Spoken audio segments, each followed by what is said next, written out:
दोनों में बन रहा है।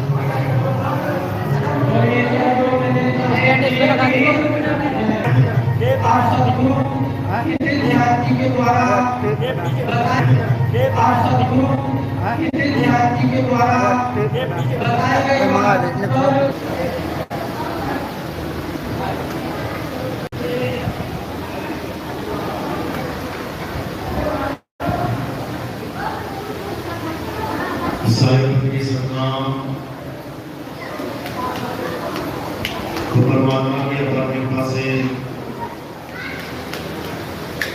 बंदी छोड़ की अपार कृपा से आज कंपेल में कबीर प्रकट दिवस के उपलक्ष्य में ये भव्य प्रोग्राम रखा गया है। बहुत बड़े भाग हैं उन जीवों के जो इस अपने जीवन काल में एक बार भी सुन पाते हैं, और उससे भी बड़े भाग होते हैं उन जीवों के जो इस मूल ज्ञान को थोड़ा सा भी समझ पाते हैं। क्योंकि सुनना आसान है, लेकिन इसको समझना बहुत मुश्किल है। जिसमें परमात्मा की कृपा होती है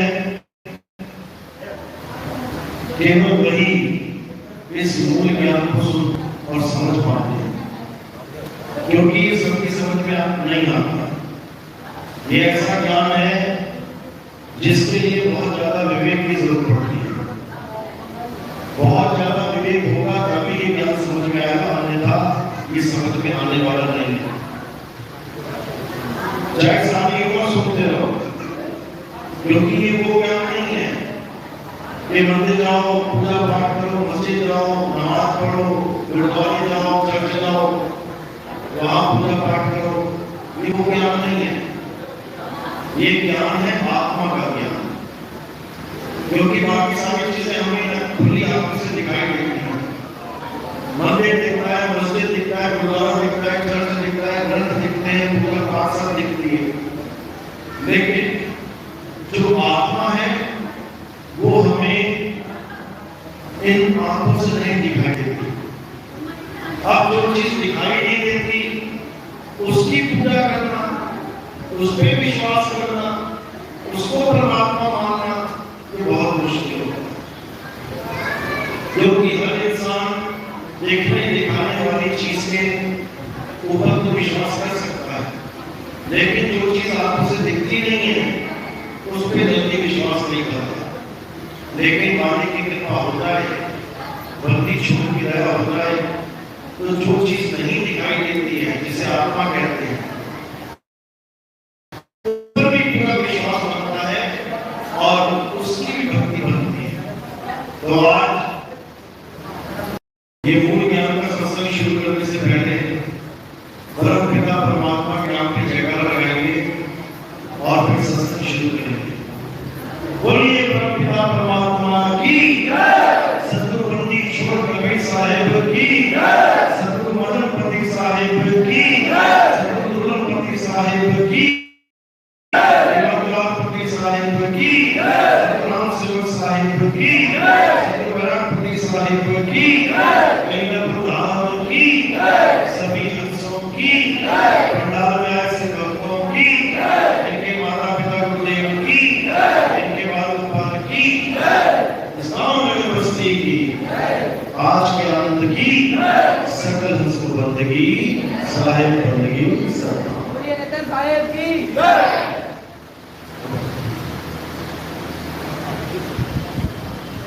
तो आज उस मूल ज्ञान पे विचार करेंगे, उस आत्म ज्ञान पे विचार करेंगे जिसके लिए कबीर साहब बार बार इस धरातल पे आते हैं।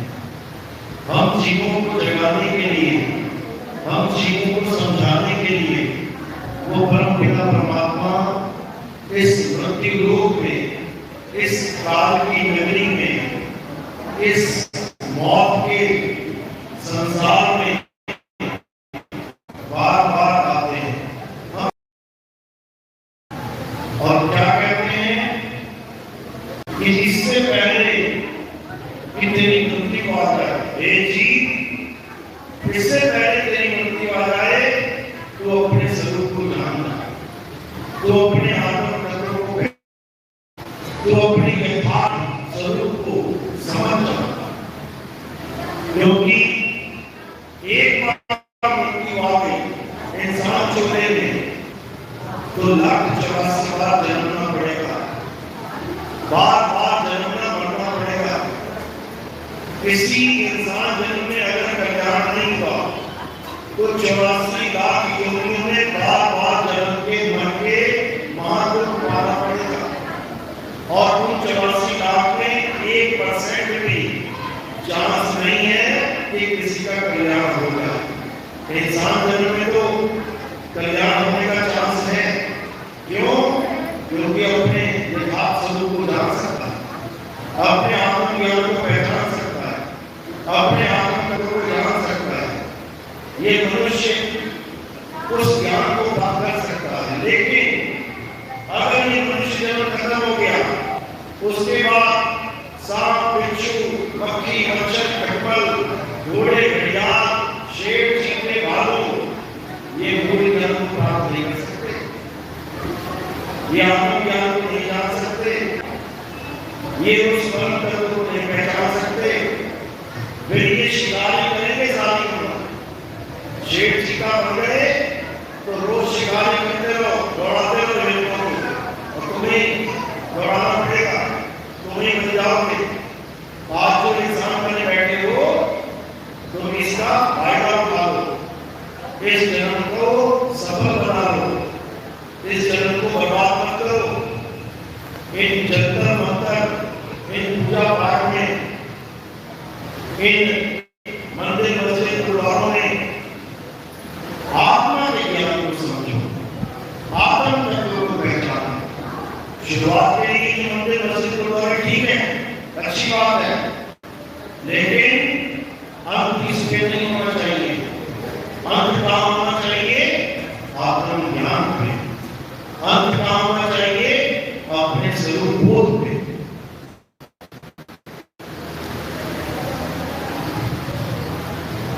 अंत का होना चाहिए मूल ज्ञान में। तो कबीर साहब समझाते हैं, धर्मदास जी को 600 साल पहले बोल रहे कि धर्मदास मेरी दात को आई और मूल ज्ञान बाहर न जाए, पवित्र ज्ञान की जग में आको और मूल ज्ञान को मत कर राखो। मूल ज्ञान बाहर जो पड़ी तो पिछली पीढ़ी हंस न रही, मूल ज्ञान कर छुपाई जब तक वापस न मिट जाए। यानी दो प्रकार का ज्ञान इस संसार में, एक पवित्र ज्ञान और एक मूल ज्ञान।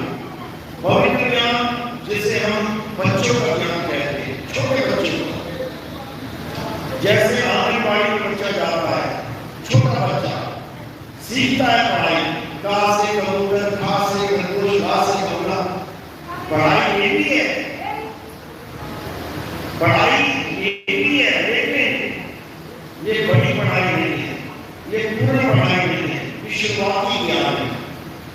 इसी प्रकार जितना भी ज्ञान हमें संसार में मिलता है, हमें समाज में मिला, हमें परिवार में मिला, हमें किसी पंडित जी से मिला, हमें किसी मौलवी से मिला, हमें किसी पादरी से मिला, हमें किसी सिख सरदार जी से मिला, ये सारा ज्ञान पवित्र ज्ञान कहलाता है। यानी वो हमें एक संदेशा देंगे कि भाई पूजा किया कर, पाठ किया कर, मंत्र किया कर, जाप किया कर, भगवान का नाम जपा कर।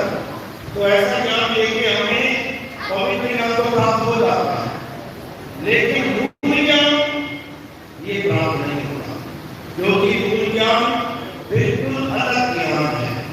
मूल ज्ञान बिल्कुल अलग, इस पवित्र ज्ञान से बिल्कुल अलग है। वो आत्म ज्ञान है, उसमें किसी की पूजा नहीं की जाती, उसमें किसी की भी नाम का जाप नहीं किया जाता, उसमें किसी की भी शक्ल का ध्यान नहीं किया जाता, उसमें किसी मंदिर मस्जिद गुरुद्वारे में नहीं जाया जाता। वो ज्ञान अपनी स्वयं की आत्मा का ज्ञान है, और इस ज्ञान को कौन प्राप्त करेगा? जीव। ये जीव जो हर शरीर में छुपा बैठा है, ये आत्मा का ज्ञान प्राप्त करेगा, तब इसका कल्याण होगा। नहीं तो ये लाख 84 में भटक जाएगा, ये बार बार जन्म मरण चक्कर में पड़ जाएगा। इसीलिए कबीर साहब समझा रहे हैं, लाख 84 भुगत के अब पौपे अटके आए, और अब की भाषा ना पड़ा तो फिर 84 जाए। बस एक जन्म जाए, उसमें से भी समझ लो 50%, 60%, 70, 80 और कुछ का तो 90% गुजर चुका है। बाल सफेद हो गए हैं, शरीर पे चेहरे पे झुर्रियां पड़ गई हैं, हाथ झटक गई है, दांत टूट गए हैं, कानों से सुनना कम हो गया, आंखों से देखना कम हो गया। समझ लो 60-70% जीवन निकल गया। अब कुछ साल बचे, चंद साल। अगर इन चंद सालों में भी तुमने आत्मा का ज्ञान प्राप्त नहीं किया तो मेरे भाई ये अनमोल जन्म बर्बाद हो जाएगा, ये मनुष्य जन्म बर्बाद हो जाएगा। इसलिए ठीक है, अच्छी बात कर दी, लेकिन अब आगे बढ़ना, पूजा पाठ से आगे, हवन यज्ञ से आगे। ये जितनी कथाएं सुनने जाते हो, कोई राम जी की, कोई कृष्ण जी की, कोई हनुमान जी की, कोई शंकर जी की, इन कथाओं से आगे आत्मा के ज्ञान को प्राप्त करना, तब कल्याण होगा। नहीं तो कुत्ता बिल्ली बकरा सुअर बनने के लिए तैयार रहो। देखो बने हुए, देखो गली में सुअर घूम रहे, किसने बनाए? अरे ये भी इंसान थे कभी, इनको भी कोई मिला था कि आत्म ज्ञान को समझ ले, अपना जन्म सफल कर दे, कल्याण कर दे, नहीं तो सुअर बना दिया जाएगा। तब वो भी सोचते थे, अरे जानते किसने देखा, हमें सुअर कौन बना देगा? वो बने हुए हैं, नालियों में भटक रहे हैं, गंदगी खा रहे हैं। यही हाल हमारा भी हो सकता है अगर हमने अपना जन्म नहीं संवारा तो, अगर हमने आत्मज्ञान को नहीं प्राप्त किया तो हमें भी 84 में जाना पड़ेगा, क्योंकि एक जैसा है, एक जैसा। सबकी घड़ियों में 12 के बाद एक ही बजता है, सबके लिए एक नियम है। तो जैसे एक से चलते चलते 12 पे पहुंच के फिर एक शुरू हो जाता है, इसी प्रकार जीरो से चलते चलते ये 84 लाख दुनिया भ्रमण करते करते आज इंसान बने बैठे हुए, और ये इंसान जब खत्म हो गई फिर वहीं से शुरू हो जाएगा। तो इसलिए अब उस ज्ञान को समझना है, उस ज्ञान को जानना है जिससे हमारा कल्याण होगा। कबीर साहब कहते हैं कि जब तक भेदी सत्संग तेरे जीवन में नहीं आ गया तब तक तेरा जन्म सफल नहीं हो सकता। तो आज भेदी गुरु और जब भी तब भी सन्यासी गुरु, इन दोनों में क्या भेद है इसको समझेंगे, इन दोनों में क्या फर्क है इसे समझेंगे। तो भेदी गुरु क्या होता है? आत्मा का जो तुम्हें तुम्हारे तुम्हारे तत्व का भेद बता दे उसे भेदी गुरु कहते हैं। और जब भी कभी सन्यासी क्या होता है? जो तुम्हें मंत्र जंतर जपने के लिए दे दे, जो तुम्हें पूजा पाठ हवन यज्ञ करने के लिए दे दे, जो तुम्हें पहाड़ों की परिक्रमा नदी में स्नान करने का हुक्म दे दे, ये जब भी कभी सन्यासी होते हैं। तो कबीर साहब जब भी तब भी सन्यासी से बचने का संदेशा देते हैं, बचने का। कहते घर में मंत्र देख फिरत हैं, ये माया के अभिमाना और गुरु सहित शिष्य सब बूढ़े, अंतकाल पछताना साधो देखो ये जग गौराना। कह रहे हैं घर में मंत्र देख फिरत हैं। अब ये कौन सा गुरु है? जो मंत्र देता है। हिंदू है तो राम राम करने को दे देगा, राधे राधे करने को देगा, हरे कृष्णा ओम नमः शिवाय करने को दे देगा। मुसलमान है तो अल्लाह करने को दे देगा, सिख है तो वाहिगुरु करने को दे देगा, ईसाई है तो हालेलुया जपवाएगा। यानी ये जब भी गुरु कोई ना कोई मंत्र देके तुम्हें इन्हीं मंत्रों के सहारे छोड़ देंगे।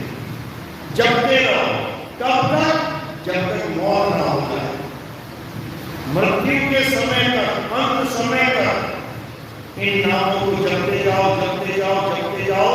और जब मर जाओगे, शरीर छोड़ दोगे, तो भले स्वर्ग मिले या नरक, भले कुत्ता बनो या हाथी, वो गुरु क्या कहेगा? इसकी मुक्ति हो गई। क्यों कहेगा मुक्ति हो गई? क्योंकि ना तो वो आगे बता पाएगा कि मेरी मुक्ति हुई कि नहीं, और ना ही कोई जाके देख सकता है कि उसकी मुक्ति हुई कि नहीं। इसलिए सबसे बढ़िया बंदा क्या है? जैसे भगत की मौत हो जाए, कह दो चला गया, सब लोग चला गया, मुक्त हो गया, स्वर्ग चला गया। कौन जाके देखे स्वर्ग पहुंचा कि नहीं पहुंचा? यही परंपरा है। क्यों? क्योंकि इन लोगों को कभी जीते जी मुक्ति मिल नहीं सकती, इन लोगों को कभी जीते जी परमात्मा मिल ही नहीं सकता। इसीलिए इन लोगों को मरने के बाद प्राप्त होने वाली मुक्ति का झांसा दिया जाता है। ये नाम जप ले, सारी उम्र जप ले, मरने के बाद तुझे स्वर्ग मिल जाएगा। मतलब जो ये बात बोल रहा है कि मरने के बाद तुझे स्वर्ग मिल जाएगा, वो अभी खुद नहीं मरा, अभी खुद नहीं स्वर्ग पहुंचा, अभी खुद नहीं देखा स्वर्ग कैसा होता है, और दूसरे को ढांढस बढ़ रहा है, दूसरे को विश्वास दिला रहा है कि मरने के बाद तू स्वर्ग चला जाएगा, तू सतलोक चला जाएगा, तू अलग अगम अनामी लोक चला जाएगा। यही परंपरा है। कबीर साहब इसी का खंडन करते हैं। कहते अज्ञानी को स्वर्ग नरक है, हरि जाने को नहीं, और जिस भाव से सब लोग डरते हैं सो है हमरे नहीं। कहते अज्ञानी को स्वर्ग नरक, जो भी स्वर्ग और नरक की बातें करता है कि स्वर्ग मिल जाएगा, नरक में चला जाएगा, ये दोनों अज्ञानी हैं, दोनों अज्ञानी।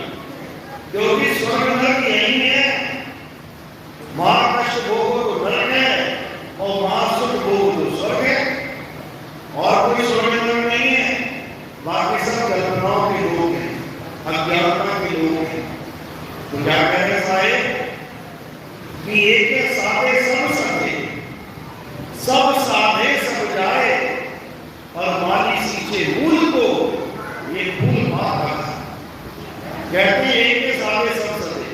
ये दुनिया भर की जितनी भक्तियां चल रही है, कोई कह रहा ये नाम जप लो, कोई कह रहा वो नाम जप लो, कोई कह रहा ऐसे पूजा करो, कोई कह रहा वैसे पूजा करो, कोई कह रहा है 7 बार पढ़ाने को, कोई कह रहा है 5 बार पढ़ाने को, कोई कह रहा है गंगा में 1 डुबकी लगा लो पार हो जाओगे, कोई कहता है कि 11 डुबकियां लगाओ। सब अपने मन से खेल के मन जितने भी चल रहे हैं सब भ्रमित हुए पड़े। इन मन के खेलों से निकालने के लिए मंदिर के साहब आते हैं और क्या समझाते हैं, एक साधे सब सत्य। यानी अगर तुमने परमात्मा का इस नाम को जान लिया तो तुम्हें और कुछ जानने की जरूरत नहीं पड़ती, कुछ नहीं जानना, बस एक सच्चा उसी को सतनाम कहते हैं। तो साहब कह रहे हैं सतगुरु सोई सतनाम बतावे, और बाकी गुरु कोई कामना आवे। यानी सच्चा गुरु वो है जो केवल सतनाम बता दे कि बेटा सतनाम ये है, बात खत्म। कोई पूजा नहीं, कोई पाठ नहीं, कोई हवन नहीं, कोई यज्ञ नहीं, कोई कुछ नहीं, एकमात्र सतनाम का भेद बताने वाले गुरु को पूरा गुरु कहते हैं।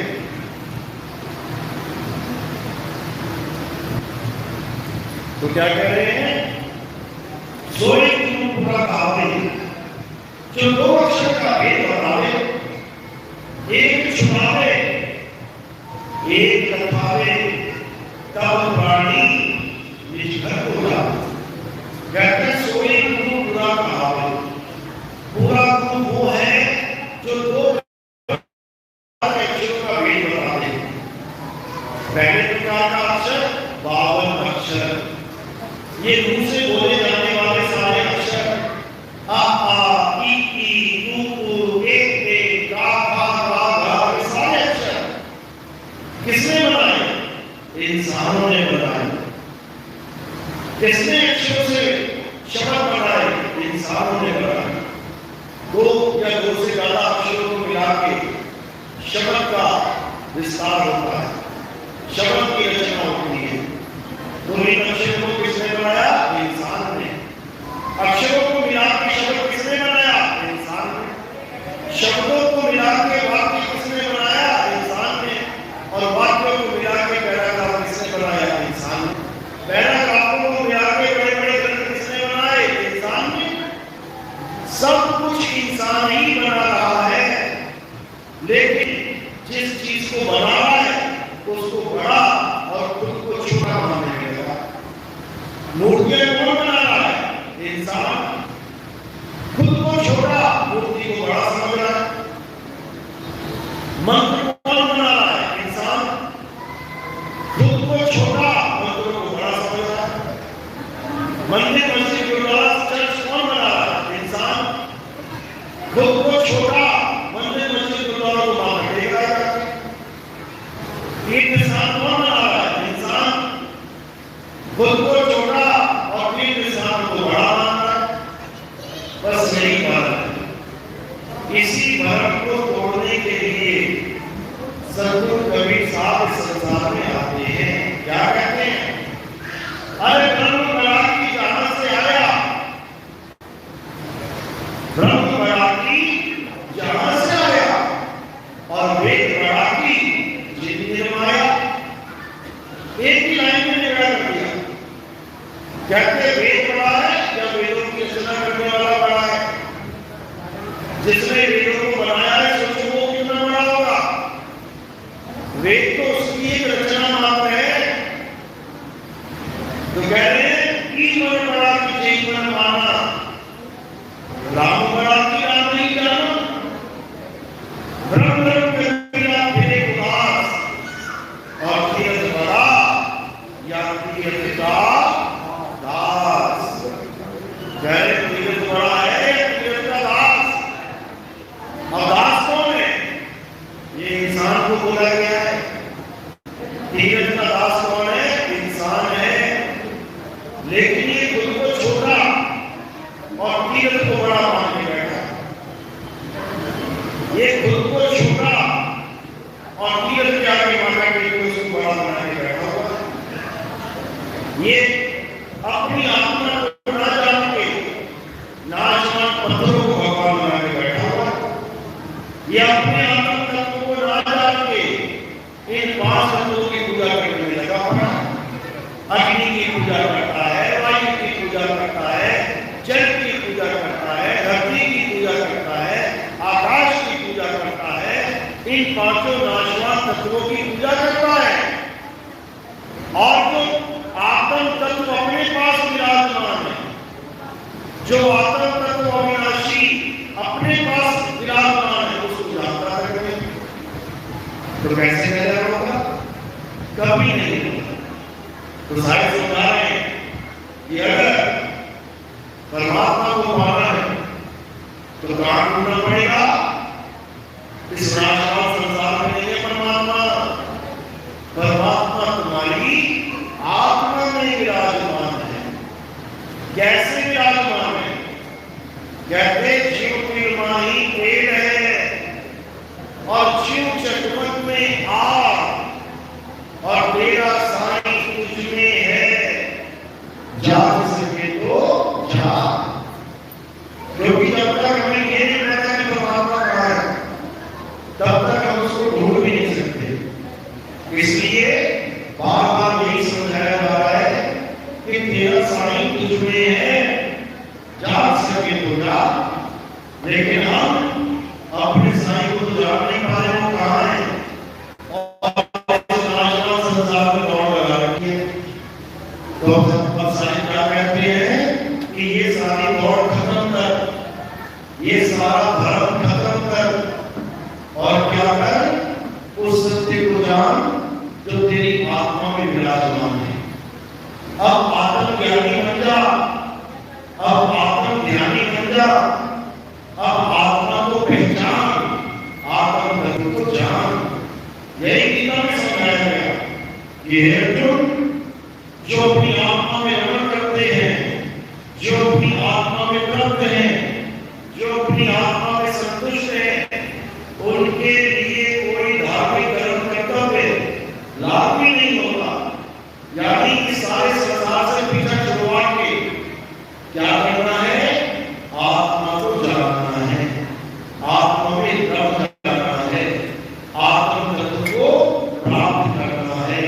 अगर ये काम कर दिया तब तो इंसान जब सफल है, और अगर नहीं कर पाए तो मेरे भाई आज तो भले पूरे परिवार में बैठे हो, उसके बाद पूरे परिवार से बिगाड़ दिया जाएगा। जैसे मृत्यु आएगी, भला पूरा परिवार छोड़ के केवल तुम्हें पकड़ के बाहर निकाल दिया जाएगा। माँ बाप ये रहेंगे, भाई बहन ये रहेंगे, और तुम्हें बाहर निकाल के 84 लाख निकाल देंगे। कोई शिवजी के पेट में चला जाएगा, कोई सांप के पेट में, कोई कछुए के पेट में चला जाएगा, कोई गधे के गर्भ में, कोई कुतिया के गर्भ में चला जाएगा, कोई हाथी घोड़े के गर्भ में। सबको कोई ना कोई शरीर मिल जाएगा। उसके बाद में कोई नहीं पहचानेगा कि तुम कौन थे। आज तो तुम्हारी शक्ल देख के पहचान लेंगे, ये सुनीता, ये पवन, ये सुधीर, लेकिन उसके बाद कोई नहीं जानेगा। फिर क्या बोलेंगे? ये शिवकली, ये कुतिया, ये गधई, ये घोड़ी, फिर ये बोलेंगे। अभी तो नाम से याद कर रहे हैं तुम्हें, उसके बाद जब तुम भैंस बन के जाओगे तो कहेंगे भैंस खड़ी है, नाम नहीं रखेंगे तुम्हारा। तो इसलिए इस आत्म तत्व को जानो, आत्म तत्व को पहचानो और अपने जीवन का कल्याण करो। अगर इस जन्म में कल्याण नहीं हुआ तो बहुत दुविधा में पड़ रहा है। ये मत सोचना किसने दिया। देखो कुत्ते के कान में कीड़े पड़े, कुत्ते के सिर में कीड़े पड़े, कैसे झटका हुआ जा रहा है। देख तो रहे और कितना देखोगे। आज उसका नंबर है, तुम्हारा नंबर नहीं है। अब इस नंबर से बचना है तो एक ही काम करना है, परमात्मा के असली नाम को जान लेना है। और नकली नामों को त्याग देना है। अब ये नकली नाम कौन सा है और असली नाम कौन सा है, बस इसको जानना है। तो वाणी क्या कहती है, एक छुड़ाए, ये नकली नामों को छुड़वा दे, एक लखाए, असली नाम का लखाव कर दे, तब प्राणी निज घर को जाए, तब जाके तुम अपने असली घर पहुंच पाओगे। नहीं तो यही करके खाते रह जाओ। तो नकली नाम क्या होता है, इंसानों के द्वारा बनाए गए नाम, हिंदी के, पंजाबी के, उर्दू के, फारसी के, ये सब नाम नकली हैं। नकली क्यों है, क्योंकि ये लिखे और मिटाए जा सकते हैं। जो चीज मिट जाए वो नकली है, और जो कभी न मिटे वो असली है। इसलिए कहते हैं परमात्मा को कोई मिटा नहीं सकता, खत्म नहीं कर सकता, क्योंकि वो असली है। अब वो असली है तो उसका नाम भी असली है, नहीं तो वे नकली नाम लेके होंगे परमात्मा, बिल्कुल नहीं। परमात्मा सत्य है, उसका नाम भी सत्य है। इसीलिए कहते हैं एक तू सच्चा, तेरा नाम सच्चा। ये दो नहीं है कि तू अलग है और तेरा नाम अलग है, वो एक ही है। लेकिन अज्ञानता में दो बने बैठे हैं, अज्ञानता में दो हो गए। लेकिन जब ज्ञानी पुरुष आते हैं तो उन दो को एक कर देते हैं, वो दो नहीं रहने देते। तो क्या होगा, उसी आत्म तत्व को जिसे सतनाम कहते हैं, फिर उसका बोध होगा। सतनाम आत्मा का भी नाम है और सतनाम उसका असली नाम भी है। लेकिन जपने में नहीं आता कि सतनाम सतनाम करने लगा। सतनाम उसका असली नाम है, लेकिन मंत्रों में नहीं आता, जपने में नहीं आता। ये इशारा है उसकी तरफ। जैसे कोई सतनाम बोलता है तो ये आत्म तत्व की तरफ इशारा है, लेकिन जपना नहीं है, बस इतना है। तो साहिब कहते हैं लोगों का ढूंढने बंदे, मैं तो तेरे पास में, नाम है जप में, नाम है तप में, और नाम है एकांत निवास में। मैं इन जप और तप से मिलने वाला नहीं। ये सारे जप, ये सारे तप, ये सब काल की साधना है।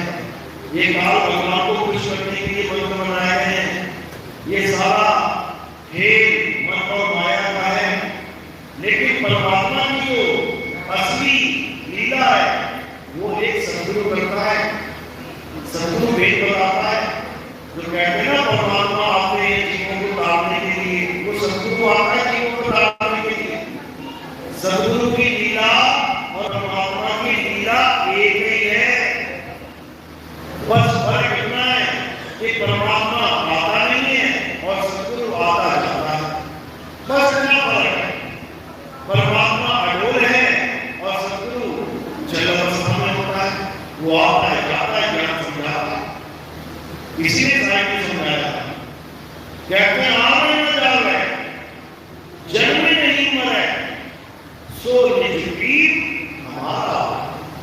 यानी जो परमात्मा है, जो पीर है, वो क्या है, वो अचल है, वो चलता नहीं है, वो आता जाता नहीं है, वो हिल नहीं सकता, वो सदा सदा स्थिर रहने वाला है। और जो गुरु है वो आता भी है जाता भी है। इसीलिए कहते हैं सबके लोग से हम चले आए, काटन यम जन जी। इसीलिए कहते हैं संतो अविगत से चला आया, चला आया यानी अचल अवस्था नहीं है, वो चल अवस्था है। तो परमात्मा की लीला सदगुरु की लीला होती है। इसी को नौतन सूरत कहते हैं। नौतन सूरत यानी एक ऐसा शख्स जो परमात्मा की बात हम तक पहुंचाता है, और वो और कोई नहीं, बंदी छोड़ कबीर है। इसी के ज्ञान मुद्दे में आता है, नौतन नाम साहिब का रूपा।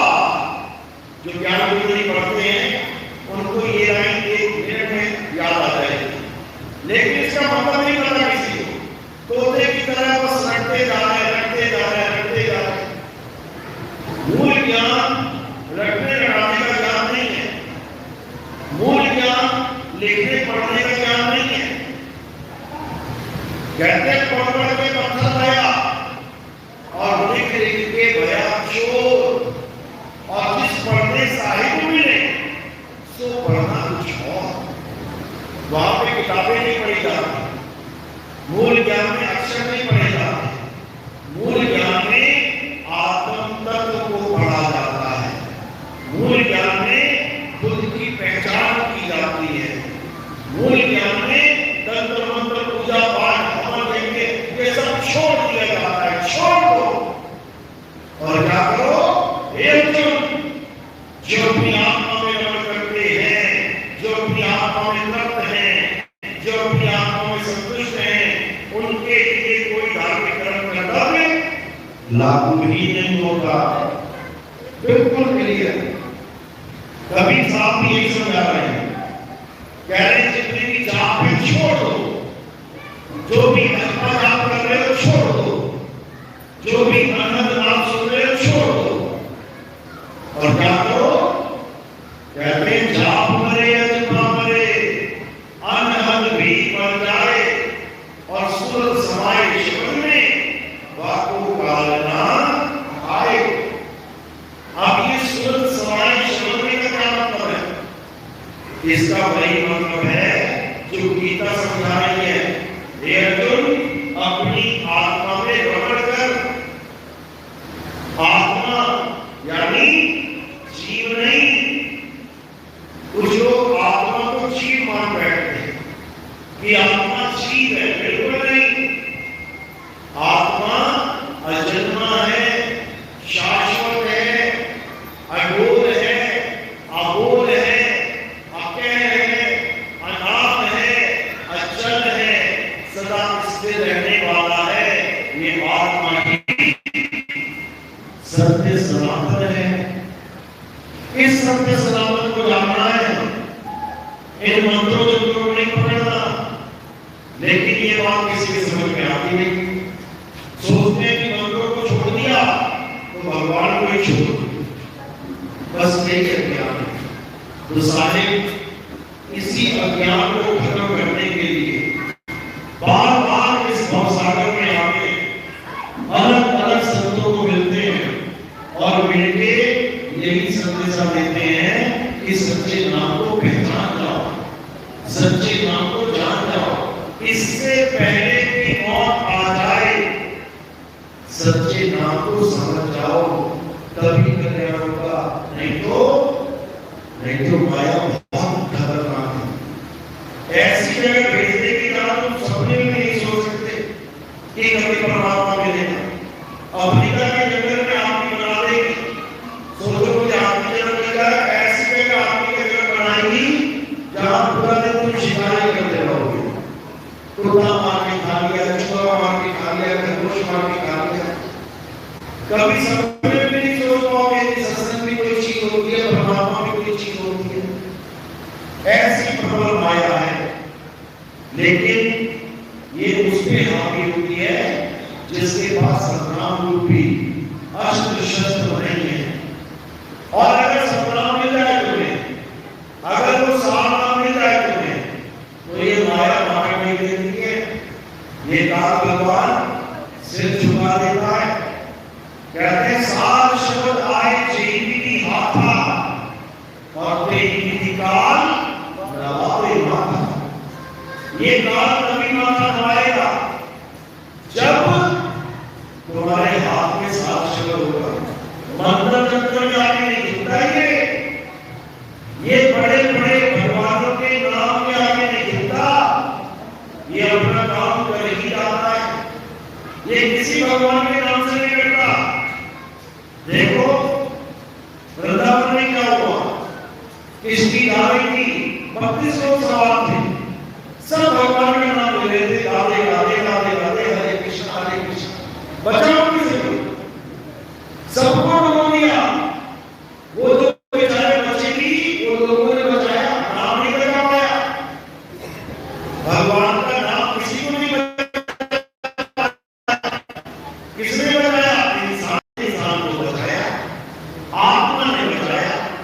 लेकिन इतनी बात समझ नहीं आ रही है।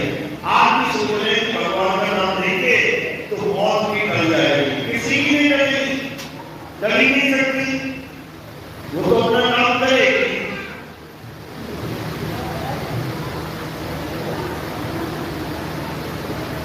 मौत से बचने का एक ही साधन है, मौत से बचने का एक ही साधन है, और वो साधन क्या है?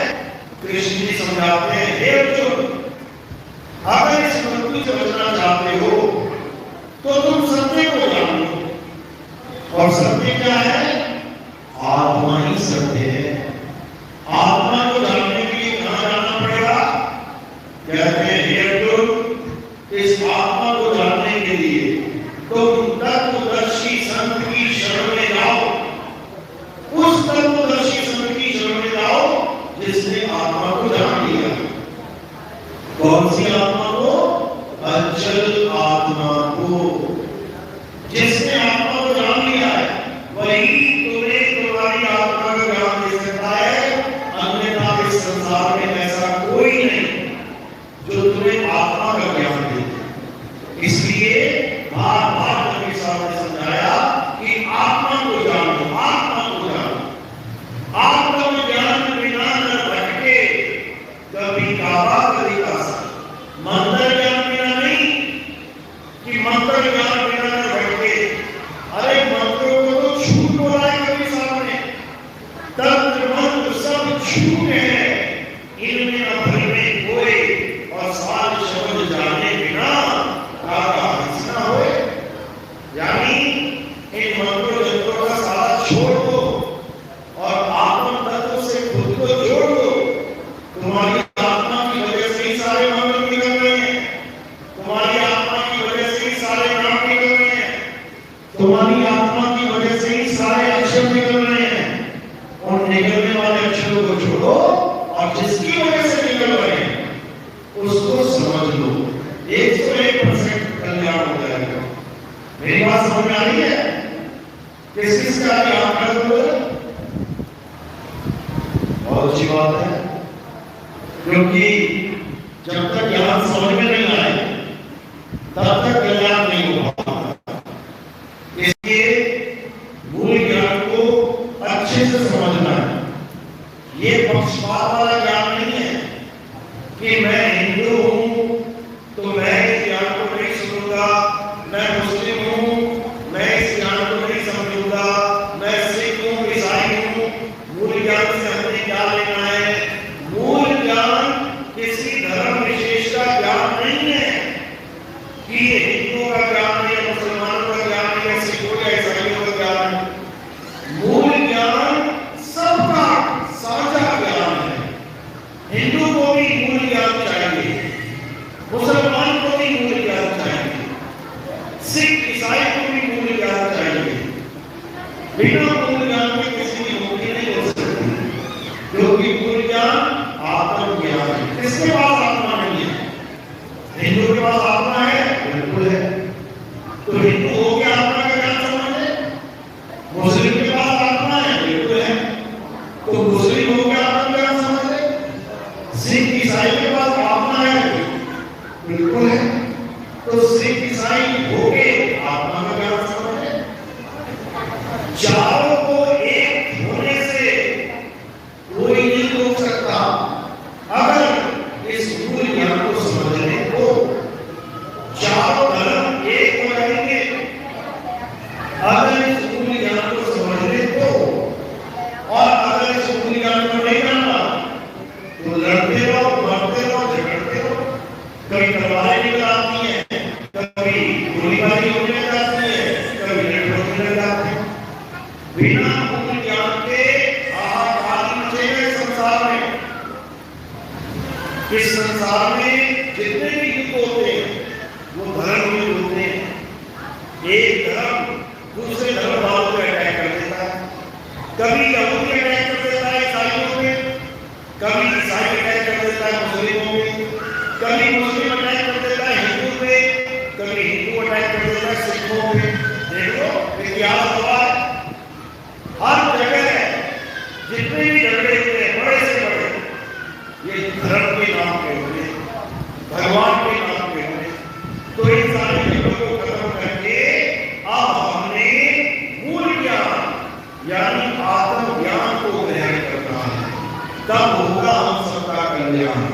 बोलिए परमात्मा की सदा ही जय हो। साहिब की सलाम।